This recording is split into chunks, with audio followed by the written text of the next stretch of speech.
Surah Yasin menempati posisi yang sangat khusus dalam hati umat Islam. Rasulullah Shallallahu Alaihi Wasallam menyebutnya sebagai Qalbul Quran atau jantung Al-Quran. Pernyataan ini, sebagaimana dijelaskan para ulama, bukan berarti surah ini lebih utama dari semua surah, tetapi ia merupakan surah yang memuat inti dan pokok-pokok ajaran Al-Quran secara padat.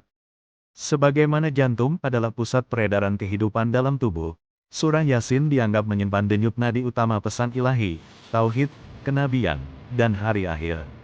Memahami surah Yasin adalah kunci untuk memahami pesan inti dari seluruh Al-Quran. Surah Yasin disusun dengan struktur retorika, balagah, yang sangat kuat.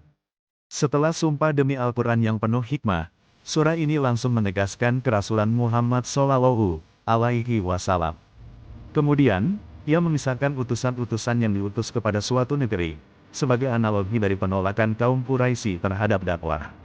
Inti surah ini terletak pada penyajian 3 argumentasi logis tentang kebangkitan.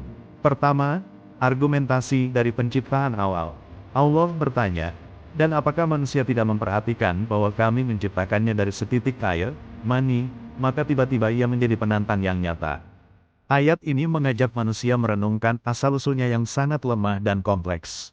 Jika Tuhan mampu menciptakan dari ketiadaan, maka mengembalikan hidup setelah mati adalah hal yang lebih mudah baginya.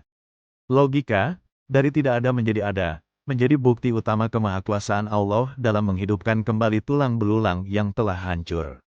Argumentasi kedua diambil dari fenomena pertanian yang disaksikan manusia setiap hari. Allah Subhanahu wa Ta'ala menggambarkan proses kebangkitan melalui biji yang mati dan kering ditanam di tanah, lalu disirami hujan hingga tumbuh menjadi tanaman yang hijau dan berbuah.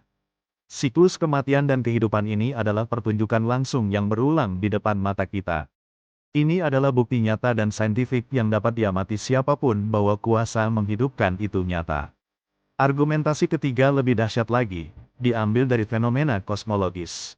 Allah mengajak kita melihat malam yang menyelimuti siang, matahari yang beredar pada orbitnya, bulan yang melalui fase-fasenya, dan bintang-bintang yang tunduk pada ketetapannya. Semua berjalan dengan hukum yang presisi dan tidak pernah meleset.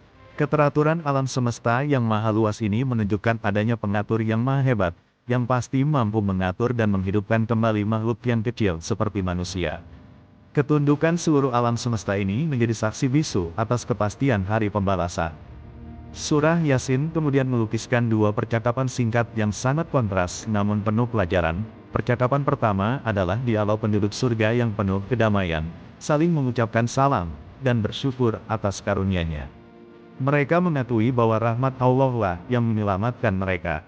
Percakapan kedua adalah dialog antara penghuni neraka dengan para penjaga neraka. Sebuah pertanyaan sederhana namun menghancurkan diajukan. Bukankah belum pernah datang kepada kamu pemberi peringatan? Mereka menjawab, benar, telah datang. Namun mereka mendustakannya. Dialog ini menyiratkan keadilan mutlak di hari akhir. Tidak seorang pun dizalimi. Setiap jiwa menerima konsekuensi dari pilihannya sendiri di dunia ketika peringatan telah sampai. Gambaran ini bukan untuk menakut-nakuti, tetapi untuk membangunkan kesadaran dan tanggung jawab, masuliah, bahwa hidup di dunia memiliki konsekuensi yang abadi. Jadi, Surah Yasin bukanlah sekadar bacaan untuk orang yang sedang sakratul maut. Ia adalah surah yang hidup, relevan untuk setiap manusia yang sedang mencari jawaban tentang hakikat kehidupan, kematian, dan apa yang terjadi setelahnya. Ia menawarkan argumentasi yang berbicara kepada akal sehat, mengajak observasi pada alam, dan merenungkan diri sendiri. Sebagai jantung Al-Quran, yang memompa keyakinan, iman, dan ilmu, ma'rifah, ke dalam seluruh tubuh keimanan seorang muslim. Memahaminya akan menguatkan tauhid, mengokohkan keyakinan pada kenabian Muhammad Shallallahu Alaihi Wasallam, dan menyiapkan diri untuk kehidupan akhirat dengan amal soleh.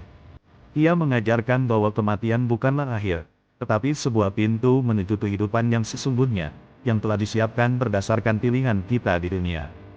Janganlah kalian menjadi seperti orang-orang yang lupa kepada Allah.